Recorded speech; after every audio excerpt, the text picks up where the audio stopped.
નમસ્કાર. હવે આપણે જઈ રહ્યા છીએ પિયુષભાઈની ડુંગળી જોવા માટે બોલાવ્યા છે આપણે. હવે આપણે જોવા જઈએ કે પિયુષભાઈની ડુંગળીમાં શું રોગ છે. પિયુષભાઈ ઈયળ કે મળતી નથી, તો હવે આપણે ખેતરમાં જઈને જોશું કે ભાઈ શું પ્રોબ્લેમ છે, કઈ ઈયળ છે. પિયુષભાઈ કેવી છે ઈયળ? દિવસ ટ્રાય કરી પણ મળતી નથી.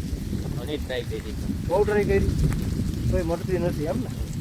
હવે જોઈએ, હાલો આપણે ખેતરમાં મળી આપી જોઈએ હવે કેવી છે ઈયળ.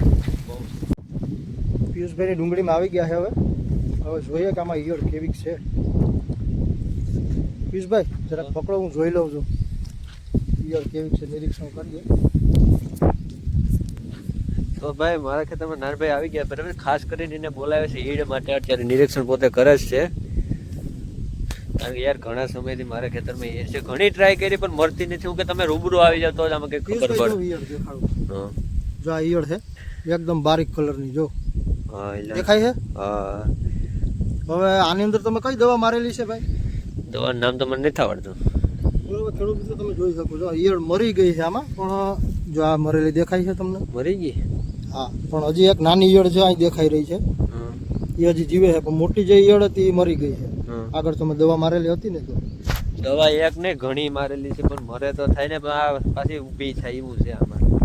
ને આમાં શું છે ને ભાઈ, ટાઢા કોરની જ એર નીકળે. દી આખો તો કઈ ન હોય, દવા મારો એટલે કઈ ને 7 વાગે નીકળે. જો એવું છે કે વાતાવરણ વારે ઘડીએ જે ચેન્જીસ થાય છે એ હિસાબે થોડોક ઈયળનો એટેક વધી ગયો.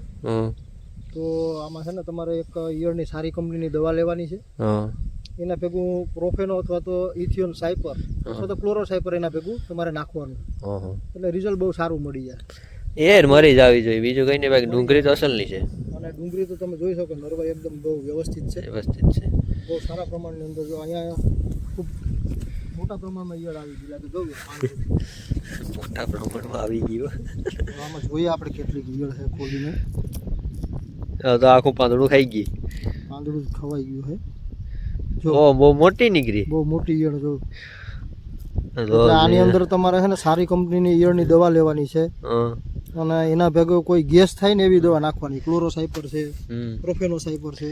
અટાણે જાવ ને ભાઈ, આ પાંદડું એટલે છે ને અહીં અટાણે અંદર બેઠે, એટલે હાવ થળમાં છે. આમાં થોડોક તમારે છે ને ઘાટોથી સ્પ્રે કરવાનું છે. નિરાજથી કંઈક કરવું પડશે આમાં. અને જે અમુક ટકા જે પાંદડા એવડા વરે છે કે પૂંછડી ભરતી હોય તેના ભેગું કાર્બોડિઝમ મેન્કોઝેબ જે આવે છે એ 30 થી 35 ગ્રામ નાખી અને ઈયળની દવા ભેગું તમારે નાખી દેવાનું, એટલે સારામાં સારું તમને રિઝલ્ટ મળી જાય.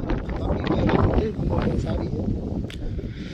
હવે કંઈક કરવું તો પડશે ને આમાં. જો ને બાકી ડુંગળી તો સારી છે પણ એર બગડી જાય તો એ નો કરાય ને ભાઈ. ના, ઈયળની દવા ભેગું તમે આ બે વસ્તુ કરી નાખશો એટલે રિઝલ્ટ મળી જાય. એટલે તમને ખાસ કરીને બોલાવ્યા છે. બાકી એ ભાઈ મળતી ઘણી ટ્રાય કરી હતી, એ નો મળી છે. લઈ એક એક લખી દેજો ચોપડામાં, બાકી આપણે એમાં કઈ ખબર ન પડે ભાઈ.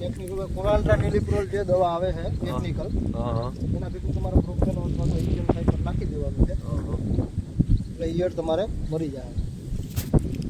તો ચલો નાનભાઈ કીધું એવી રીતના આપણે છે ને એની દવા છાંટી દેવું ને પછી એને તો મારી દઈએ, મૂકીએ. Okay okay okay, hello thank you, મળીએ.